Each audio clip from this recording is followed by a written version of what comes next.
আসসালামু আলাইকুম। সবাই কেমন আছেন? আশা করি সবাই ভালো আছেন। তো কুয়েতে নতুন আসলে প্রথম 7 দিন আপনি কি করবেন?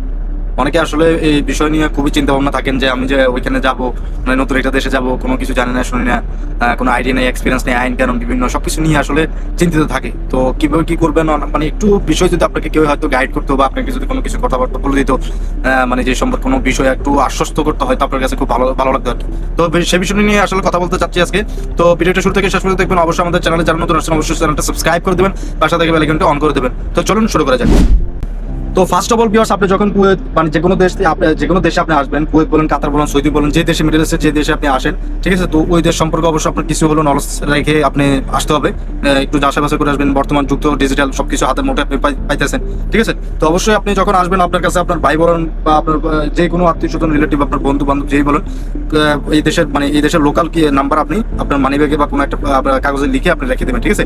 তো ওই নাম্বারটা আপনি লিখে রেখে দেবেন। যখন আপনি এয়ারপোর্টে আসবেন, অবশ্যই ফ্লাইট কটা অনেক সময় দেখা যায় ফ্লাইট ডিলে হয়, অনেক সময় তাড়াতাড়ি চলে আসে, অনেক সময় দেখা যায় মানে সমস্যা হতে পারে, ঠিক আছে। তো আপনার কাছে আপনার নাম্বারটা রেখে দেবেন।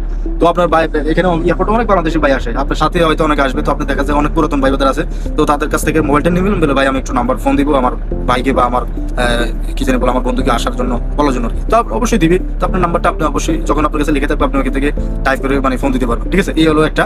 আর হচ্ছে যে আপনার কি জানি বলে অবশ্যই আপনার যখন আপনি এখানে আসবেন, আপনার পাসপোর্ট, আপনার কি জানি বলে আপনার রেসিডেন্সি কার্ড মার্ট যত কিছু আছে কাগজপত্র, লাইসেন্সের জন্য যে পেপারগুলো লাগে, আপনার কি জানি বলে আপনার আরো যে প্রয়োজনীয় যে কাগজপত্রগুলো আছে, এগুলো অবশ্যই আপনাকে খুব মানে সতর্কর সহিত রাখতে হবে, ঠিক আছে। এগুলো কোনোভাবে কোনো কিছু করা যাবে না। আর যখন আপনি এখানে আসবেন, অবশ্যই একটু খরচটা কমাই করার চেষ্টা করবেন, ঠিক আছে।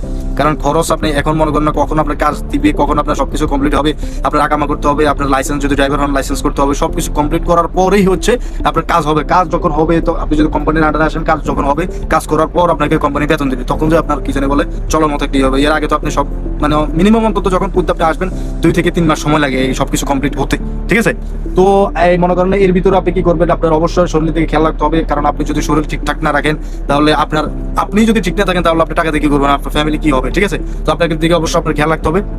আর হচ্ছে কি আপনি যখন মানে যে সময়টা আপনার এই থাকবে আর কি, এই সময়টা অবশ্যই আপনি আপনার বাসার যে আশেপাশের জায়গাগুলো আছে, রাস্তাঘাট আছে বা শপিং মল আছে, সবকিছু একটু মানে চেনার চেষ্টা করবেন, একটু ঘুরে ফিরে দেখার চেষ্টা করবেন, চেনার চেষ্টা করবেন।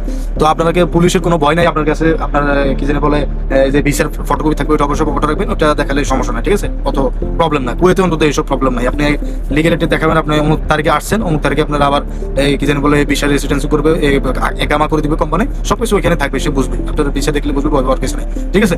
তারপরে আরেকটা হচ্ছে কি আপনার অবশ্যই কিন্তু আপনার যে এখানে লোকাল যে সিম আছে, এই সিমটা আপনাকে অবশ্যই নিয়ে নিতে হবে, ঠিক আছে।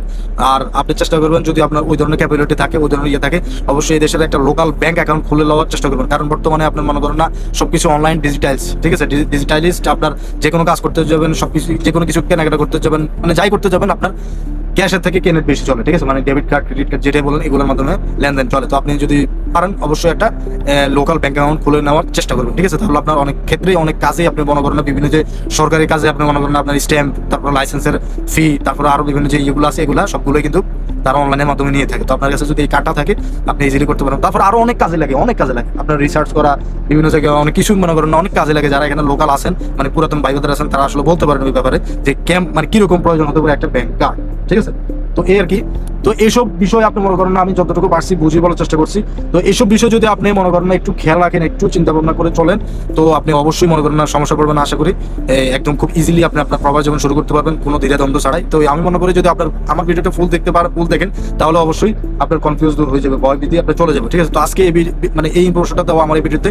তো ভিডিওটি ভালো লাগলে অবশ্যই সাবস্ক্রাইব করে দিবেন, লাইক করে দিবেন, শেয়ার করে দিবেন। আর কোনো কিছু না বলতে থাকলে অবশ্যই আমাদেরকে জানান। তো আজকে এতটুকু, সকলে থাকবেন, সুস্থ থাকবেন, আল্লাহ হাফেজ, আসসালামু আলাইকুম।